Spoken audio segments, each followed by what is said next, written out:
அதிகாரத்தை தவறாக பயன்படுத்தும் அரசு அதிகாரிகள் போராட்டத்துக்கு அழைப்பு விடுப்பு. பருத்தித்துறை அஞ்சல் அலுவலக காணி விடுவிப்பில் ஏமாற்றும் படைத்தரப்பு.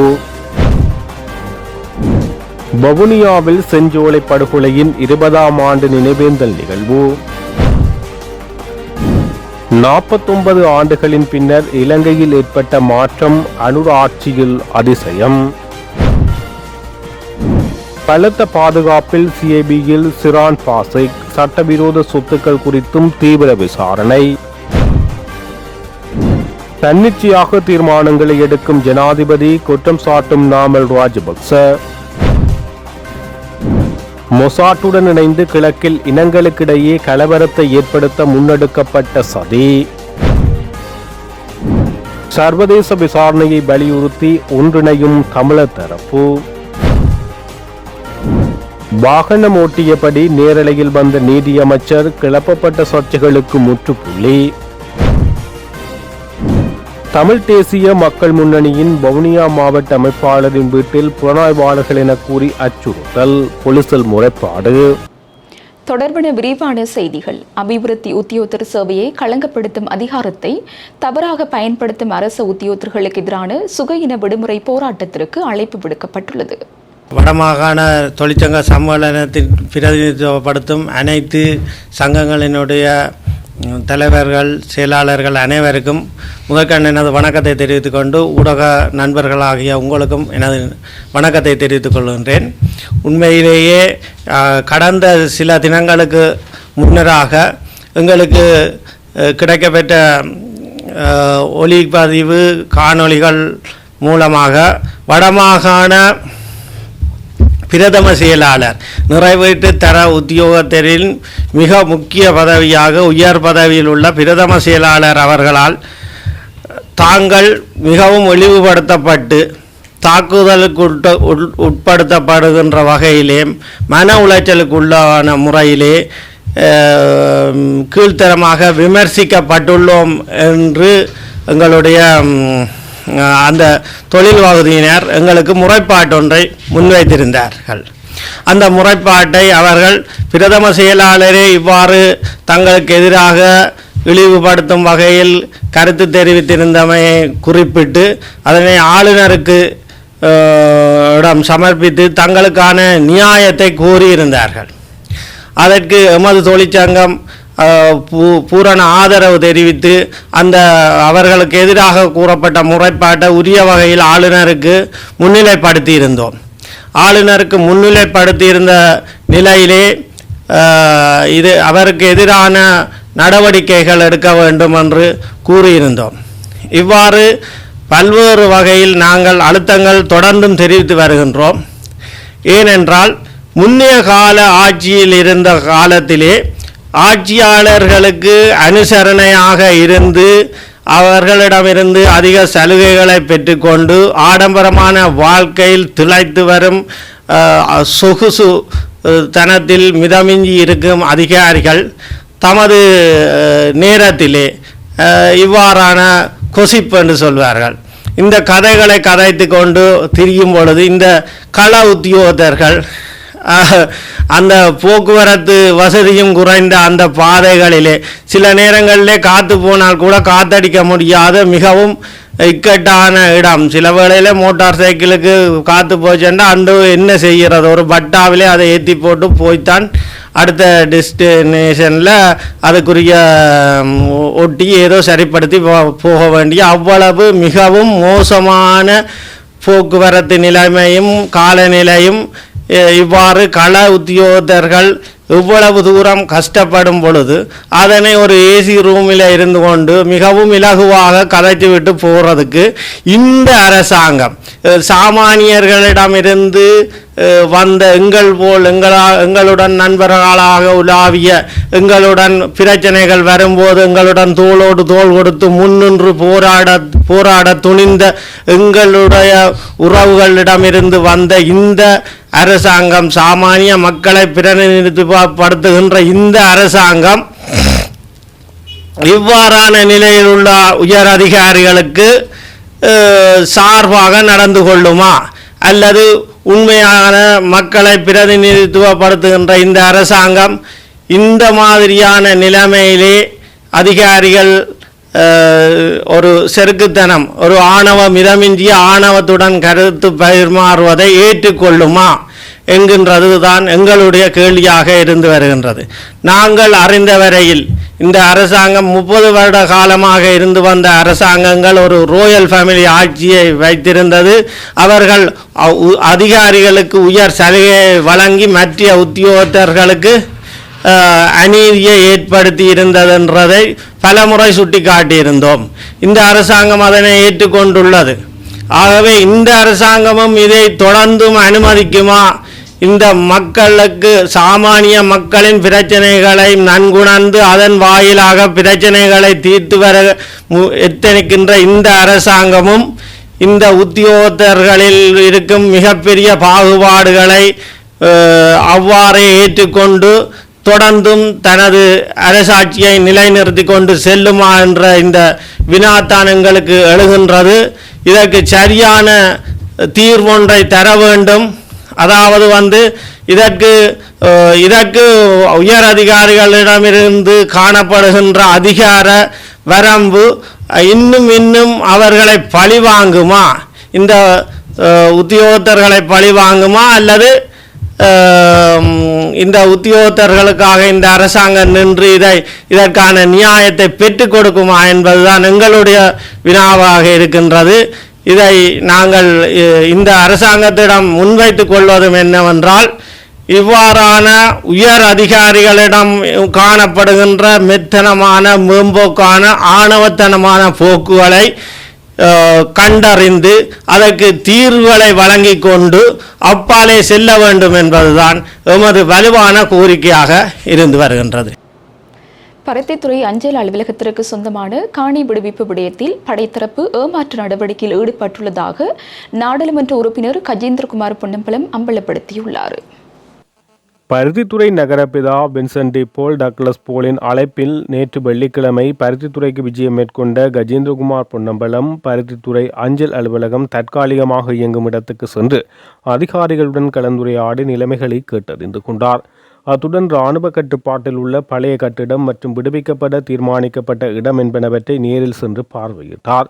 இது தொடர்பில் அவர் மேலும் தெரிவிக்கையில்,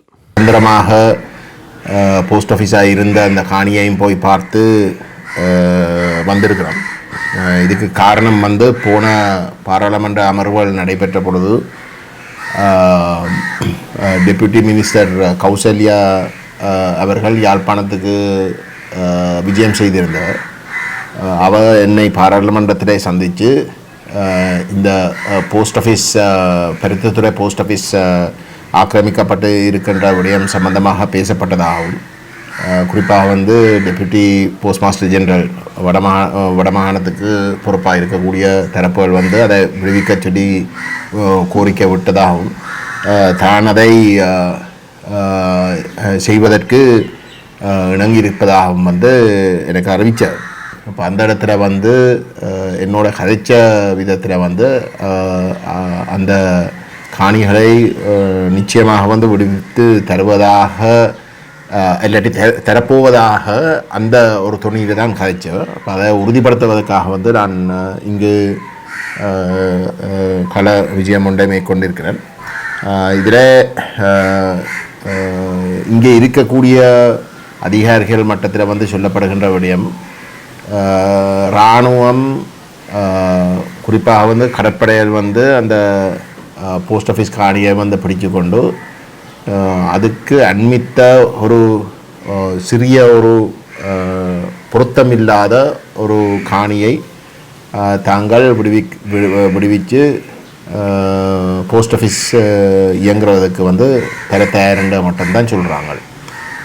மாறாக ஆக்கிரமித்து கொண்டு இருக்கக்கூடிய பழைய உத்தியோகபூர்வமான பருத்தித்துறை போஸ்ட் ஆஃபீஸுக்குரிய அந்த கட்டடத்துக்குரிய காணியோ கடற்படைகள் விடுவிக்கிறதுக்கு தயாரில்லை என்றது தான் இங்கே கள விஜயத்துக்கு பிறகு எங்களுக்கு தெரிய வருது. போஸ்ட் ஆஃபீஸ் பக்கத்தில் என்ன கடற்படைகள் விடுவிக்கிறதுக்கு தயாரென்று குறிப்பிட்டிருக்கிற அந்த காணி தொடர்பாக டிபிஎம்ஜி யாழ்ப்பாணம் ஒரு புது கட்டிடம் அந்த காணியில் கட்டுவதற்கு அனுமதி கேட்கறதுக்கு என்ஜினியரிங் மட்டத்துக்கு அனுப்பியும் போஸ்டல் டிபார்ட்மெண்ட்டுடைய என்ஜினியரிங் செக்ஷனுக்கு அனுப்பியும் அந்த போஸ்ட் ஆஃபீஸ் என்ஜினியரிங் செக்ஷன் அந்த மாற்று காணியாக விடுவிக்கிறதுக்கு இணங்கி இருக்கக்கூடிய காணியில் ஒரு போஸ்ட் ஆஃபீஸ் புதுசாக கட்டுறதுக்கு பொருத்தமில்லாத ஒரு காணியாகவும் அவர்கள் ஒரு ஆய்வுண்டை செய்து தங்களுடைய கருத்துக்களையும் உத்தியோகபூர்வமாக அறிவிச்சும் இருக்கிறார்கள். ஆகவே இதிலே உண்மையிலே அந்த காணி முழுவதும் விடுவிக்கப்பட வேண்டிய ஒரு விஷயம்.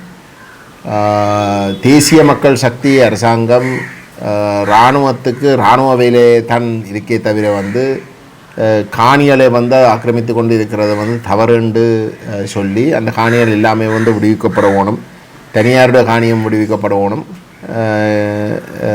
அரசு காணி, அதாவது இராணுவத்துக்கு சம்பந்தம் இல்லாத அரசு கட்டடங்களும் விடுவிக்கப்பட வேணும் என்ற கருத்தை தொடர்ச்சியாக சொல்லி வருகிறோம். பாராளுமன்றத்தில் பேசுகின்ற பொழுது குறிப்பாக தமிழ் பாராளுமன்ற உறுப்பினர்கள் அரசாங்கத்திடம் குறிப்பிட்ட ஒரு கேள்வி ஒன்று எழுப்புகின்ற பொழுது அந்த காணிகள் விடுவிக்கப்படுவதாக மேலோட்டமாக சொல்லுகிறோம். ஆனால் நடைமுறையில் அவ்வகையில் எந்த ஒரு செயல்பாடும் இதுவரைக்கும் எடுக்கவில்லை. அந்த இடத்துல இந்த பருத்தித்துறை போஸ்ட் ஆஃபீஸை விடுவிக்காமல் இருப்பது ஒரு மிகவும் பொருத்தமில்லாத செயல்.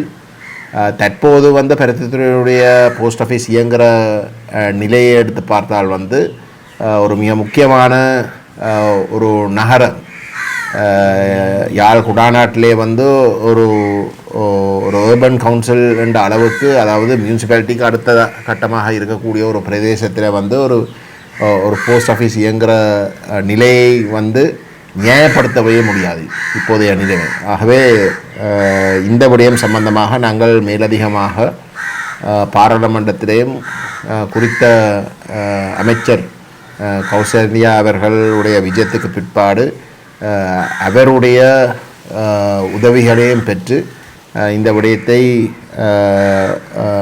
செய்து கொடுப்பதற்கு நாங்கள் அந்த அழுத்தங்களை முன்னெடுக்கிறதுக்கு நாங்கள் தீர்மானிச்சிருக்கிறோம்.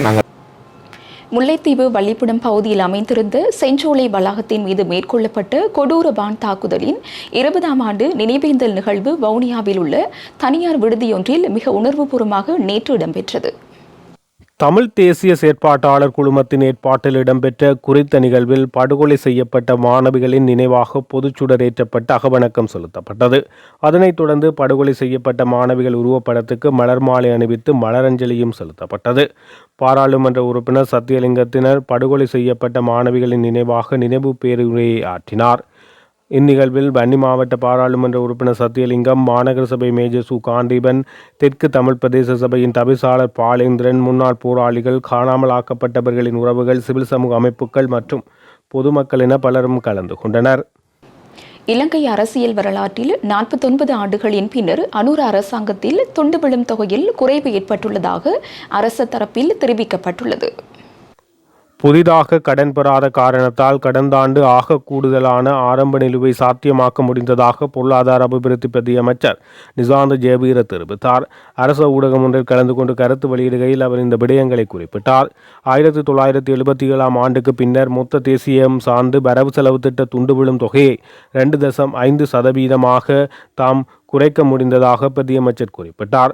பொருளாதாரத்தை வலுவாக்கும் நோக்கத்துடன் மீண்டெழும் செலவினங்களையும் முதலீட்டு செலவினங்களையும் முறையாக நிர்வகித்ததன் மூலம் இத்தகைய கூடுதலான ஆரம்ப நிலுவை சாத்தியமானது என பிரதியமைச்சர் தெரிவித்துள்ளார். துபாயில் கைது செய்யப்பட்டு நாட்டுக்கு அழைத்து வரப்பட்ட பிரபல போதைப் பொருள் கடத்தல்காரரான ஷிரான் பாசிக் மேலதிக விசாரணைக்காக கொழும்பு மத்திய குற்றவியல் விசாரணை பணியகத்திடம் ஒப்படைக்கப்பட்டுள்ளார். சந்தேக நபர் நேற்றிரவு அபுதாபியிலிருந்து கட்டுநாயக்க விமான நிலையத்துக்கு அழைத்து வரப்பட்டார். சந்தேக நபருடன் ஒழுங்கமைக்கப்பட்ட குற்ற கும்பல் உறுப்பினர்கள் என சந்தேகிக்கப்படும் மேலும் 2 நபர்களும் விசாரணைக்காக பணியகத்திடம் ஒப்படைக்கப்பட்டனர். தெகிவளை கலுபோபில பிரதேசத்தைச் சேர்ந்த 48 வயதான சிரான் பாசிக் சர்வதேச போலீசாரினால் சிவப்பு எச்சரிக்கை விடுக்கப்பட்ட ஒருவர் ஆவார்.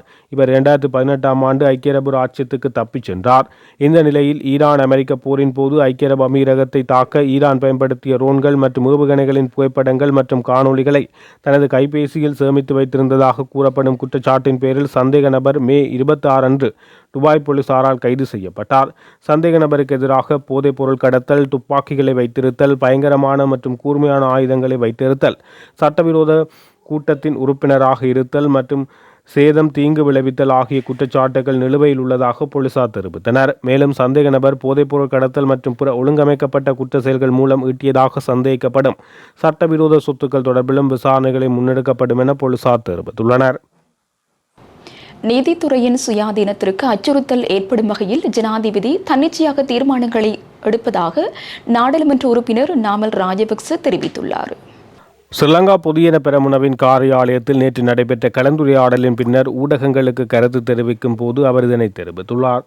அவர் மேலும் தெரிவிக்கையில், நீதிபதிகளின் பதவிக்காலத்தை நீடிக்கும் வகையில் அரசியலமைப்பின் 22வது திருத்தம் வெளியிடப்பட்டுள்ளது. 22வது திருத்தத்தை கைவிடுமாறு தேசிய மற்றும் சர்வதேச மட்டங்களில் கடுமையான வலியுறுத்தல்கள் முன்வைக்கப்பட்டது. எனினும் அரசாங்கம் அந்த வலியுறுத்தல்களை கருத்தில் கொள்ளவில்லை. மகாநாயக்க தேரர்கள் அரசாங்கத்தின் பிரதான ஆலோசகர்களாக உள்ளனர். எனினும் இந்த அரசாங்கம் அவர்களின் ஆலோசனைகளையும் மதிக்கவில்லை. 22வது திருத்தத்தை கைவிடுமாறு மகாநாயக்க தேரர்கள் கோரிக்கை விடுத்துள்ளனர். அந்த கோரிக்கையும் அரசாங்கம் புறக்கணித்தது. நீதித்துறையின் சுயாதீனத்துக்கு அச்சுறுத்தல் ஏற்படும் வகையில் ஜனாதிபதி தன்னிச்சையாக தீர்மானங்களை எடுக்கிறார். நீதித்துறையை அரசியல்மயப்படுத்துவதால் ஏற்படும் அபாயத்தை ஜனாதிபதி எதிர்கொள்ள தயாராக இருக்கிறார். 22வது திருத்தம் தொடர்பில் உரிய தரப்பினர் ஆலோசனைகளை பெற்ற பின்னரே தீர்மானம் எடுத்ததாக ஜனாதிபதி குறிப்பிடுகிறார். ஜனாதிபதிக்கு ஆலோசனை வழங்கி அந்த சிரேஷ்ட தரப்பினர் யார் என்பதை ஜனாதிபதி வெளிப்படுத்த வேண்டும் என குறிப்பிட்டுள்ளார். தமிழ் மக்களிற்கும் முஸ்லிம் மக்களிற்கும் இடையில் பிளவை ஏற்படுத்துவதற்காக ரணசிங்க பிரேமதாச மொசாட்டின் தந்திரத்தை கையில் எடுத்து ஊர்காவல் படைய ஆரம்பித்ததாக முன்னாள் நாடாளுமன்ற உறுப்பினர் அரியநேத்திரன் தெரிவித்துள்ளார். அத்தோடு ரணசிங்க பிரேமதாசா சிறுபான்மைக்குள் ஒரு பிளவை ஏற்படுத்துவதற்காக 1989ஆம் ஆண்டு ஜனாதிபதியாக வந்தவுடன் இனங்களுக்கிடையே பெருந்தாளும் தந்திரத்தை கையாண்டதாக அவர் குறிப்பிட்டார். தமிழீழ விடுதலை புலிகளின் போராட்டத்திலேயே தமிழ் சகோதரர்களும் முஸ்லிம் சகோதரர்களும் ஆதரவு தெரிவித்ததை தட்டி கழிப்பதற்காக ரணசிங்க பிரேமதாசா பல்வேறு சூழ்ச்சிகளை செய்ததாக அவர் குறிப்பிட்டார். அத்தோடு ஊர்காவல் படையை பிரேமதாசா ஆரம்பித்ததை அடுத்து ஸ்ரீலங்கா இராணுவத்துடன் மோதல் ஏற்பட்டு இனப்படுகொலை இடம்பெற்றதாகவும் அவர் சுட்டிக்காட்டினார். 7 மாவட்டங்களின் பல பகுதிகளில் பகல் நேரத்தில் மனித உடலில் உணரும் வெப்பநிலையான வெப்ப குறியீடு எச்சரிக்கை நிலைக்கு உயரும் என எதிர்பார்க்கப்படுவதாக வளிமண்டலவியல் திணைக்களம் எச்சரித்துள்ளது. வவுனியா, முல்லைத்தீவு, திருகோணமலை, பொலனறுவை, மட்டக்களப்பு, அம்பாறை மற்றும் மொனராகலை ஆகிய மாவட்டங்களுக்கு இந்த எச்சரிக்கை விடுக்கப்பட்டுள்ளது. குறித்த பகுதிகளில் வசிக்கும் மக்கள் பகல் நேரங்களில் குறிப்பாக வெளிப்புற செயல்பாடுகளில் ஈடுபடும் போது எச்சரிக்கையாக இருக்குமாறு அறிவுறுத்தப்பட்டுள்ளனர். நேரடி சூரியோலியில் நீண்ட நேரம் இருப்பதை தவிர்க்கவும் உரிய முன்னெச்சரிக்கை நடவடிக்கைகளை மேற்கொள்ளவும் அறிவுறுத்தப்பட்டுள்ளனர். கடந்த காலங்களில் இடம்பெற்றதாக கூறப்படும் படுகொலைகள், காணாமல் ஆக்கப்பட்ட சம்பவங்கள் மற்றும் மனித உரிமை மீறல்களுக்கு நீதி மற்றும் பொறுப்புக்கூறலை வலியுறுத்தி நீதிக்கான ஓலம் போராட்டம் நேற்று யாழ்ப்பாணம் செம்மணி பகுதியில் ஆரம்பமானது. யாழ் மாவட்ட வலிந்து காணாமல் ஆக்கப்பட்ட உறவுகளின் சங்க தலைவி சிவபாதம் இளங்கோதை பொதுச்சுடரை ஏற்றி போராட்டத்தை ஆரம்பித்து வைத்தார். இதனைத் தொடர்ந்து உயிரிழந்தவர்களை நினைவு கூர்ந்து மலர் மாலை அணிவித்தல் மற்றும் மலர் வணக்கம் செலுத்தும் நிகழ்வுகள் இடம்பெற்றது. செம்மணி உள்ளிட்ட தமிழர் தாயக பகுதிகளில் இடம்பெற்றதாக கூறப்படும் படுகொலைகள் மற்றும் மனித உரிமை மீறல்களை நினைவு கூறும் வகையில் காட்சிப்படுத்தல்களும் இடம்பெற்றது. உள்நாட்டு பொறிமுறைக்குள் அப்பால் சுயாதீனமான சர்வதேச விசாரணை நடாத்தப்பட வேண்டும் என்பதே போராட்டத்தின் பிரதான கோரிக்கையாக முன்வைக்கப்பட்டது. இந்த நிலையில் போராட்டத்தின் அடுத்த கட்டமாக எதிர்வரும் 17ஆம் தேதி யாழ்ப்பாணம் பொது நூலகத்திலிருந்து ஐக்கிய நாடுகள் சபையின் அலுவலகம் வரை பேரணி முன்னெடுக்கப்பட்டு மகஜர் கையளிக்கப்பட உள்ளதாக ஏற்பாட்டாளர்கள் தெரிவித்தனர். தமிழ் அரசியல் கட்சிகள், சிவில் சமூக அமைப்புகள், மத தலைவர்கள், தொழிற்சங்கங்கள், மாணவர் அமைப்புகள் மற்றும் பொதுமக்கள் என அனைத்து தரப்பினரும் ஒன்றிணைந்து நீதிக்கான இந்த பயணத்தில் பங்கேற்குமாறு ஏற்பாட்டாளர்கள் அழைப்பு விடுத்துள்ளனர். நீதி மற்றும் தேசிய ஒருமைப்பாட்டு அமைச்சர் ஹர்ஷன நாணயக்கார ஆகஸ்ட் 13, 2026 அன்று வாகனம் ஓட்டிக்கொண்டே நேரலையில் காணொலியொன்றை ஒளிபரப்பியதாக கூறி சமூக வலைதளங்களில் தவறான செய்தி பரப்பப்பட்டு வருவதாக தெரிவிக்கப்பட்டுள்ளது. ஃபேக் கிறிசெண்டோ ஸ்ரீலங்கா என்ற நிறுவனம் நடத்திய உண்மை சரிபார்ப்பில் இந்த காணொளி 2023 ஆண்டு ஆகஸ்ட் 13 அன்று பதிவு செய்யப்பட்டிருப்பது கண்டறியப்பட்டுள்ளது. அப்போது அவர் அமைச்சராக பொறுப்பேற்கவில்லை என்பதுடன் தேசிய மக்கள் சக்தியின் முரட்டுவ தொகுதி அமைப்பாளராக மட்டும் பணியாற்றினார். காணொளியில் அவர் குறிப்பிட்ட ஆகஸ்ட் 13 என்ற தேதியை அடிப்படையாக கொண்டு அது இந்த ஆண்டு எடுக்கப்பட்டது என தவறாக சித்தரிக்கப்பட்டதாக தெரிவிக்கப்படுகிறது. ஆனால் ரிவர்ஸ் இமேஜ் தேடலின் மூலம் இந்த காணொளி 2023 ஆண்டிலேயே இணையத்தில் பதிவேற்றப்பட்டது உறுதி செய்யப்பட்டுள்ளது. மேலும் அவரே வாகனத்தை ஓட்டியபடி கேமராவை பிடித்து பதிவு செய்யவில்லை என்றும் முன்னிருக்கையில் அமர்ந்திருந்த மற்றொரு நபரே கேமராவை இயக்கியுள்ளார் என்பது நிரூபிக்கப்பட்டுள்ளது. எனவே அவர் அமைச்சரான பிறகு வாகனம் ஓடிக்கொண்டே நேரலையில் பேசியதாக கூறப்படும் குற்றச்சாட்டுகள் முற்றிலும் தவறானது என சுட்டிக்காட்டப்பட்டுள்ளது. தமிழ் தேசிய மக்கள் முன்னணியின் வவுனியா மாவட்ட அமைப்பாளரின் வீட்டிற்கு சென்று புலனாய்வாளர்கள் என கூறி அச்சுறுத்தல் விடப்பட்டுள்ளதாக கனகராயன்குளம் போலீசில் முறைப்பாடொன்று செய்யப்பட்டுள்ளது. குறித்த முறைப்பாடு தொடர்பில் தமிழ் தேசிய மக்கள் முன்னணியின் வவுனியா மாவட்ட அமைப்பாளர் தபபாலன் கருத்து தெரிவிக்கையில், நான் அரசாங்கத்துக்கு எதிராக செயற்படுவதாகவும் அது தொடர்பான அறிக்கை சமர்ப்பிக்குமாறு தமக்கு ஜனாதிபதி செயலகத்திலிருந்து கோரப்பட்டதாக கூறி, நான் இல்லாத நேரத்தில் என் வீட்டுக்கு சென்று எனது மனைவியிடம் புலனாய்வாளர்கள் என்று கூறிய மூவர் என் தொடர்பான தகவலை பெற்றுச் சென்றுள்ளனர். அவர்கள் முச்சக்கர வண்டியில் வந்துள்ளார்கள். அந்த அச்சுறுத்தலுக்கு முறைப்பாட்டை பதிவு செய்ய கனகராஜன் குளம் போலீஸ் நிலையம் சென்றபோது அங்குள்ள முறைப்பாட்டை அங்குள்ளவர்கள் எனது முறைப்பாட்டை பதிவு செய்ய முடியாது என்றனர். நீண்ட விவாதத்தின் மத்தியில் எனது முறைப்பாட்டை பதிவு செய்துள்ளேன். 2011க்கு பின்னர் 7வது தடவையாக இந்த அச்சுறுத்தலை எதிர்கொள்கிறேன். எந்த அச்சுறுத்தல்களாலும் எங்கள் பயணத்தை தடுக்க முடியாது. அன்னூர் அரசுக்கும் மத்திய அரசுகளுக்கும் தமிழின் அடக்குமுறையில் வித்தியாசம் இல்லை என்பதே இந்த செய்தியாகும் என அவர் தெரிவித்துள்ளார்.